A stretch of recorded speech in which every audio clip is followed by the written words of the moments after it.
শুভ সকাল বন্ধুরা, আবার চলে এলাম আপনাদের কাছে নতুন একটা ভিডিও নিয়ে। অনেক দিন আসা হয়নি বলুন।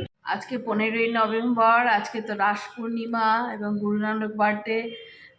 তাই এই দুটির জন্যই আপনাদের অনেক শুভেচ্ছা, রাস পূর্ণিমার এবং গুরু নানক বার্থডের জন্য।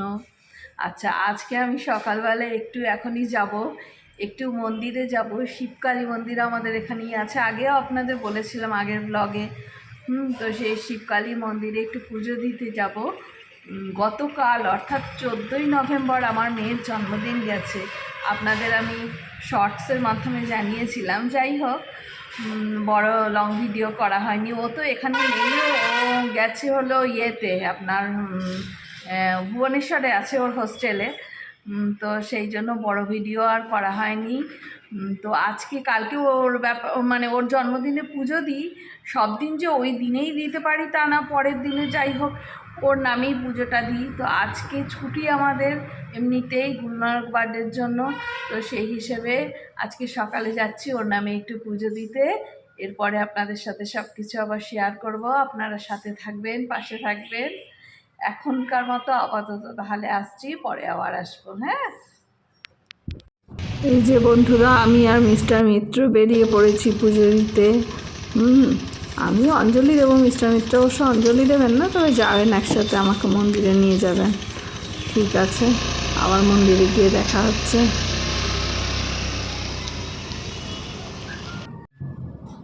এই যে পৌঁছে গেছি আমাদের শিবকালী মন্দিরে। দেখুন, এটা গেট মন্দিরে ঢোকবার।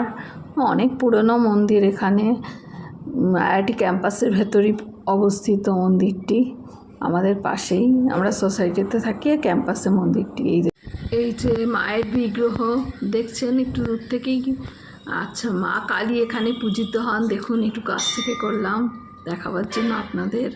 এই যে ঘরটি দেখুন, এইখানেই আমরা পুজো দিই। মায়ের পুজো যখন দিই, মানে আমাদের এই শিবকালী মন্দিরে যখন আসি। এর পাশে আরও অনেক আছে, দেখাবো আপনাদের পরপর, শিবের মন্দির আর অনেক। এই যে এখন মায়ের পুজো হয়ে গেছে, অঞ্জলিও দিয়ে দিয়েছি। তখন আর ভিডিও করতে পারিনি, কেন পুজো দিচ্ছিলাম। এই ধূপ দেখালাম, এখন এই যে মায়ের কাছে বাতি দিচ্ছি, মোমবাতি। আর এইটা আমাদের এখানে জায়গা, এই জায়গাতেই সবাই দেয় নিজের হাতে করে মোমবাতি জ্বালিয়ে, ধূপ জ্বালিয়ে। ওই নিচে আছে টবের মধ্যে বালি আছে, ওখানে আমরা পুঁতে দিই আর কি। দেখুন বন্ধুরা, এই যে পাশেই বাবার মন্দির, বাবার ঘর আর কি, এখানেই জল ঢালা হয়। এই দেখুন পাশে বালতি আছে, ওখানে জল রাখা থাকে সব সময়। আমিও ঢালছি দেখুন বাবার মাথায়। সবাই এখানে আসে, ঢালে, পুজো দেয়। দেখুন বন্ধুরা। হ্যাঁ, আর এই যে সামনে দেখছেন বাবার ষাঁড়, মহাদেবের ষাঁড়। দেখুন, বোঝা যাচ্ছে না ভালো করে। যাই হোক, সবাই এখানেও বাতি দেয়, ধূপ দেয়। দেখুন বন্ধুরা। আর এই যে মন্দিরের মাঝখানের একটি অংশে আছে অনেক ঠাকুর দেবতা আছে, গণেশ ঠাকুর। এই দেখুন বজরংবলী, বজরংবলীর মূর্তি আছে, বড় ঠাকুরের মূর্তিও আছে, আমার ভিডিওতে আসেনি। যাই হোক, কিন্তু অনেক ঠাকুরের এখানে আছে। এই দেখুন পুরো মন্দিরটা আপনাদের ঘুরে দেখাচ্ছি একবার। এই যে চারধারটা দেখুন, ওই যে গেটটা যেখান দিয়ে আমরা ঢুকেছিলাম, দেখেছেন? এর আগেও একটা ব্লগে আমি দেখিয়েছি, যাই হোক আবার দেখালাম। দেখুন, আর এই যে এইটুকু সামনের জমিতে দেখছি ফুল গাছ লাগিয়েছে, মনে হয় এখন সবে বীজ লাগানো হয়েছে, পুরো গাছ হয়নি, শীতকালীন ফুল। দেখুন, আমাদের পুজো দেওয়া হয়ে গেল।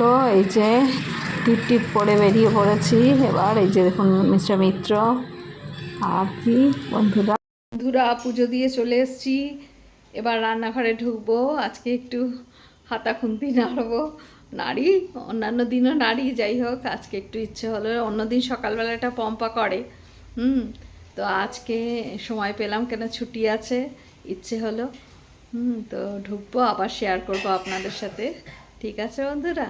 আচ্ছা, আচ্ছা বন্ধুরা, আজকে নিরামিষ হবে, কেন রাস পূর্ণিমা, তাই জন্য ভেবেছি একটু ফ্রাইড রাইস করবো একদম ঘরোয়া পদ্ধতিতে। দেখুন, গাজর, বিনস, ক্যাপসিকাম কেটেছি, আর একটু আতপ চালের আগে ভাত করা হয়েছে। এই দেখুন, এরপর আস্তে আস্তে ওগুলো ভেজে টেজে মিক্সড করব।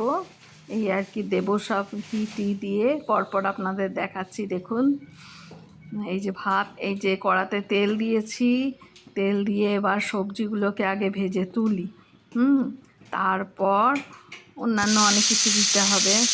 এই দেখুন, সবজি দিয়ে দিয়েছি কড়াইতে, তেলে ভাজছে। এখনও ঘি দিইনি, পরে দেবো, ফোড়নের সময় দেবো। তারপর কাজু কিশমিশটাও পরে ভেজে তুলতে হবে।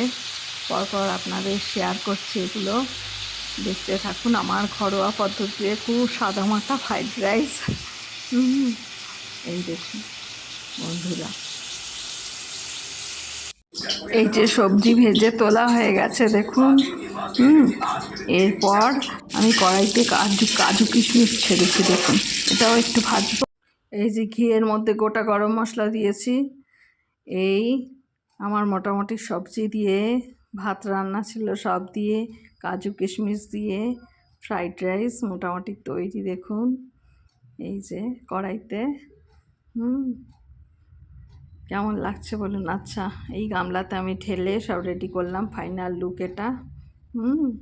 একদম ঘরোয়া পদ্ধতিতে, শর্টকাটে, হ্যাঁ, খুব কম তেলে কিন্তু। বন্ধুরা, ফ্রাইড রাইস রেডি হয়ে গেছে তো দেখলেন।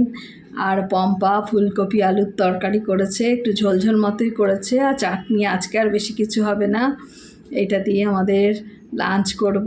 তো এখন প্রায় 1টা বেজে গেল, এরপরে টাঞ্চের ব্যবস্থা করতে হবে, তাই বেশিক্ষণ আর সময় নেব না আপনাদের।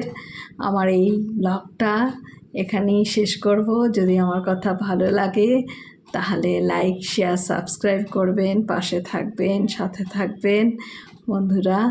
ঠিক আছে বন্ধুরা, পরে আবার নিশ্চয়ই আবার আসবো এরকম একটু বড় ব্লগ নিয়ে। শর্টসে তো আমি আসি।